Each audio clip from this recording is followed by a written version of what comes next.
Good morning everyone. मेरा नाम doctor कमल गौतम है और मैं रेजोनेंस से हूं। और आज हम बात करने वाले हैं 2023 में ऐसा कौन सा एग्ज़ाम है जो सबसे बड़ा एग्ज़ाम हो सकता है। जी हाँ, मैं बात कर रहा हूं एक एग्ज़ाम की जिसकी हम बात करने वाले हैं जो शायद 2023 का सबसे बड़ा कॉम्पिटिटिव एग्ज़ाम होने वाला है। जी, मैं बात करने वाला हूं CUET 2023। 2023 में जो CUET का एग्ज़ाम होने वाला है, शायद हो सकता है ये इंडिया का सबसे बड़ा कॉम्पिटिटिव एग्जाम हो। अब क्यों हो सकता है, इसके पीछे के रीजंस क्या है, आइए हम बात करते हैं इसके बारे में।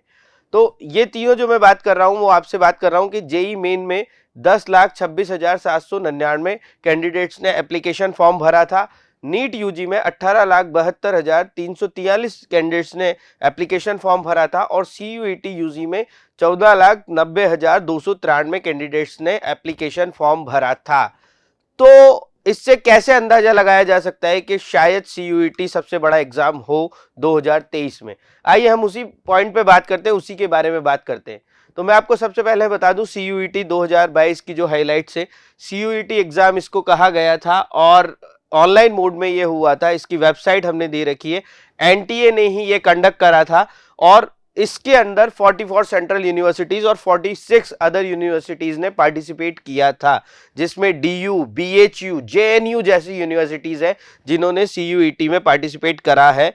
दो स्लॉट में ये एग्जाम हुआ था और 13 लैंग्वेजेस में ये एग्जाम हुआ था, जिसमें 4 सेक्शन थे और 489 सिटीज इन इंडिया में इसके सेंटर थे, जबकि 9 आउटसाइड ऑफ इंडिया में इसके सेंटर रखे हुए थे। अब हम बात करें इंपॉर्टेंट डेट्स की, जिससे हम बात कर रहे हैं कि ये सबसे बड़ा एग्जाम कैसे हो सकता है, जिससे हम अनुमान लगा सकते हैं।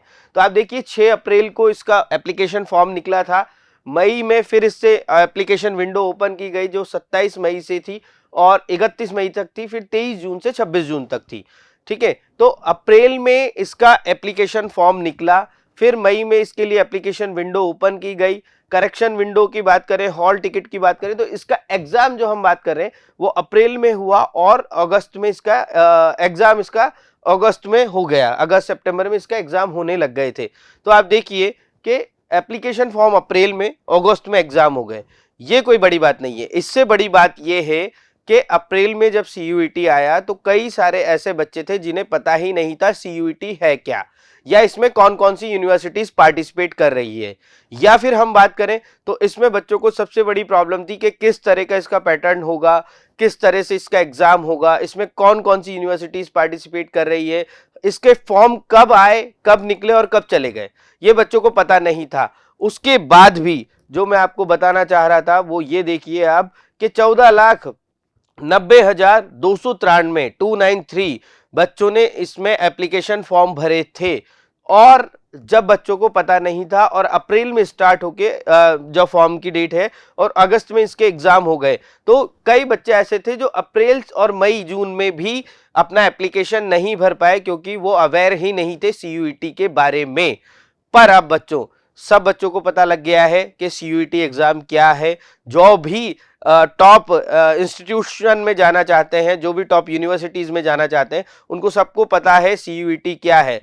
दूसरी बात, इसमें बहुत बड़ा एग्जाम है क्योंकि किसी भी एग्जाम, हम जब जेई की बात करें या मेडिकल की बात करें तो फिक्स सब्जेक्ट्स होते हैं कि भाई फिजिक्स, केमिस्ट्री, मैथ्स होना चाहिए, बायोलॉजी होना चाहिए। CUET एक ऐसा एग्जाम है जिसमें साइंस, आर्ट्स, कॉमर्स, हर फील्ड का बच्चा इसमें पार्टिसिपेट कर सकता है। तो यदि किसी का भी ड्रीम है कि मुझे DU जाना है, BHU जाना है, सेंट्रल यूनिवर्सिटीज जाना है, तो वो CUET में पार्टिसिपेट करेगा। तो आप सोच सकते हैं कि कितना बड़ा एग्जाम होने वाला है और कंपटीशन कितना टफ होने वाला है। हम बात कर रहे थे, मैंने आपको बताया था 14,90,293 बच्चों ने इसमें जब फॉर्म फिल करें, जिसमें से 9,68,2021 बच्चे जो थे वो इस एग्जाम में अपीयर्ड हुए, मतलब लगभग 10 लाख के आसपास बच्चे इसमें अपीयर्ड हुए हैं। फीमेल कैंडिडेट्स जो अपीयर हुई हैं इसमें, जिन्होंने रजिस्टर्ड करे और अपीयर हुई है, 6,60,311 रजिस्टर्ड थे, जिसमें से 4,29,228 ने अपीयर करा है एग्जाम। मेल कैंडिडेट्स की मैं बात करूं तो 8,29,965 ने रजिस्टर्ड करा था, जिसमें से 5,38,965 बच्चों ने इसका एग्जाम दिया है। थर्ड जनरेशन की जो मैं बात करूं, थर्ड जेंडर की, तो उसमें 17 लोग कैंडिडेट्स ने रजिस्टर किया था, जिनमें से 8 ने इसमें अपीयर किया है एग्जाम के लिए। तो कितना बड़ा नंबर है, लाखों में बच्चे हैं इसमें पार्टिसिपेट कर रहे थे, रजिस्ट्रेशन किया, उन्होंने एग्जाम दिया है, और वो तब दिया है जब कम लोग सीयूईटी के बारे में अवेयर थे।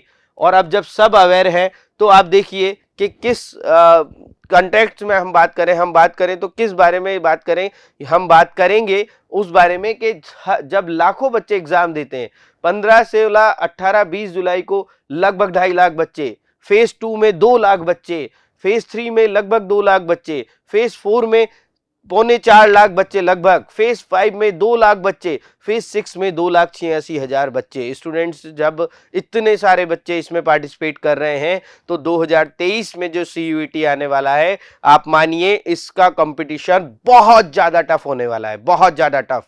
बिकॉज जब हम एग्जाम पैटर्न की बात करेंगे इसमें, तो इसमें 3 सेक्शन, एक्चुअली 4 सेक्शन होते हैं, पर 2 सेक्शन जो हैं वो लैंग्वेज के हैं, section 1A 1B, section 2 based और 12th सीबीएसई, और सेक्शन 3 इसमें है वो जीटी का है, जिसमें general knowledge, current affair, mental ability, ये सब इंक्लूड है।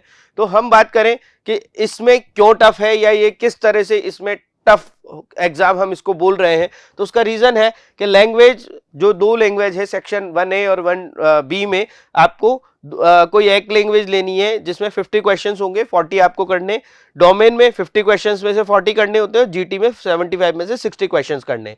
करेक्ट आंसर के +5 है और नेगेटिव मार्किंग है, रॉन्ग आंसर यदि आप करते हैं तो -1 मार्क्स है। ठीक है, ये कोई बड़ा इशू नहीं है। बड़ा इशू ये है जब लैंग्वेज, डोमेन सब्जेक्ट्स और जीटी की हम बात करें, तो कोई भी यूनिवर्सिटीज इनमें से ही अपना एक ग्रुप बना रखा है यूनिवर्सिटी ने हर कोर्स को लेके, कि यदि आप बीएससी में पार्टिसिपेट करते हैं, यदि आप बीटेक करना चाहते हैं, यदि आप बीए करना चाह रहे हैं, तो हमें ये सब्जेक्ट चाहिए। जैसे फॉर एग्जाम्पल हम बोलें कि यदि आपको बीएससी ऑनर्स इन केमिस्ट्री करनी है, तो कोई यूनिवर्सिटी ऐसी है जिसमें सिर्फ वो केमिस्ट्री के मार्क्स देखेगी, आपके एक लैंग्वेज देखेंगी प्लस डोमेन जीटी देखेंगी।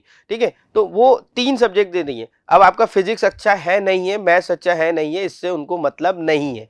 वो अपने मार्क्स इनके अकॉर्डिंग आपकी रैंक लिस्ट बनाएगी और फिर आपका सिलेक्शन क्राइटेरिया होगा, राइट। तो अब क्या होने वाला है कि जब हमारे पास फिक्स सब्जेक्ट्स हैं, या हमारे पास बहुत सारे सब्जेक्ट्स का डोमेन है, और इतने सारे बच्चे जब इस एग्जाम को देने वाले हैं, तो कंपटीशन बहुत टफ होना चाहिए, है ना। और जब इतना टफ कंपटीशन होगा, तो मैं आप सबको एक चीज बोलना चाहूंगा कि यदि आपको सीयूईटी एग्जाम देना है, यदि आपने सीयूईटी में पार्टिसिपेशन करने की सोच रखी है, तो बच्चों देर मत करो, इसकी तैयारी अभी से स्टार्ट कर दो।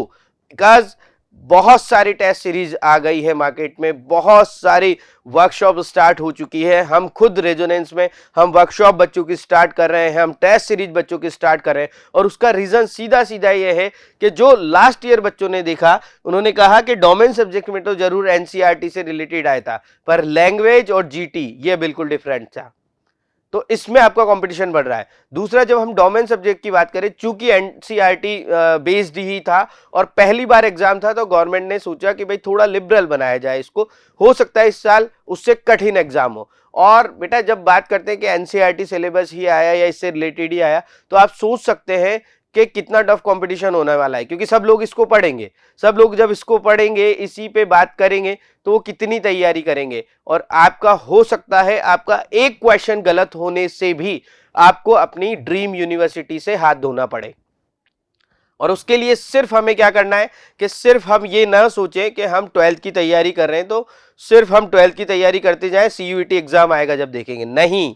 आप 12th की तैयारी के साथ साथ आपको सीयूईटी की वर्कशॉप्स ज्वाइन करनी पड़ेगी, आपको टेस्ट सीरीज ज्वाइन करनी पड़ेगी, ताकि आपकी कंटिन्यूअसली प्रैक्टिस होती रहे। क्योंकि मैंने पहले भी बोला कि यदि एक क्वेश्चन भी गलत हो गया, एक क्वेश्चन भी गलत हुआ, तो मे बी पॉसिबल आपके लिए ये प्रॉब्लम हो सकती है कि आपके कुछ परसेंटाइल या आपका कोई जो स्कोर है, नॉर्मलाइज स्कोर है, वो थोड़ा सा पीछे हो जाए, और उस थोड़े से स्कोर पीछे होने के चक्कर में आप जैसे डीयू, जेएनयू या बीएचयू या कोई बड़ी सेंट्रल यूनिवर्सिटी में जाना चाहते हैं, और आप उस एक क्वेश्चन की वजह से उस यूनिवर्सिटी में नहीं जा पाए। तो मेरी रिक्वेस्ट है कि आप लोग ध्यान दीजिए इस बात पे, अपनी तैयारी स्टार्ट कर दीजिए। रेजोनेंस ने भी हम नए बेंच लॉन्च कर रहे हैं CUET 2023 के लिए, जिसमें हम आपको वर्कशॉप कराएंगे, जिसमें हम आपके लिए टेस्ट सीरीज चलाएंगे, रिकॉर्डेड लेक्चर आपको देंगे कंटिन्यूअसली, बहुत सारी चीजें। और भी आपको डिटेल लेनी है तो आप हमारे कमेंट बॉक्स में जाकर हमारा नंबर देख सकते हैं, वेबसाइट पे विजिट कर सकते हैं। साथ ही में स्क्रीन पे हमारा नंबर आपको दिखा रहा हूं, ये हमारा नंबर है 7728890101। आप इस पे कॉल करके भी डिटेल ले सकते हैं CUET के बारे में, इसकी वर्कशॉप के बारे में, इसकी टेस्ट सीरीज के बारे में। क्योंकि जो हम अनुमान लगा रहे हैं वो सिर्फ इसलिए अनुमान लगा रहे हैं कि जब बच्चों को पता नहीं था, तब भी इतने सारे लाखों बच्चों ने जब इसका एप्लीकेशन भरा था, तो शायद इस बार पता होने पर हो सकता है कि 20 लाख, 22 लाख, 19 लाख इतने बच्चे भी इसमें पार्टिसिपेट करें। और सीट्स चूंकि लिमिटेड होती है हर यूनिवर्सिटीज की, तो आपके लिए जो कंपटीशन है वो बहुत ज्यादा टफ हो। तो मेरी बात को माने और तैयारी इसकी शुरू कर दें। Thank you so much. और इसी तरह के यदि आप वीडियोस देखना चाह रहे हैं, डिटेल्स लेना चाह रहे हैं आने वाले कॉम्पिटिटिव एग्जाम की, तो हमारे चैनल को लाइक करें, शेयर करें, सब्सक्राइब करें। और यदि आपकी कोई भी क्वेरी है, कोई भी डाउट है CUET को लेके, तो आप कमेंट बॉक्स में अपनी क्वेरी उसमें लिख दें, आपका मोबाइल नंबर लिख दें, हमारी एक्सपर्ट टीम आपसे बात करेगी, आपको उसके बारे में बताएगी। तब तक के लिए थैंक यू, नमस्कार, थैंक यू।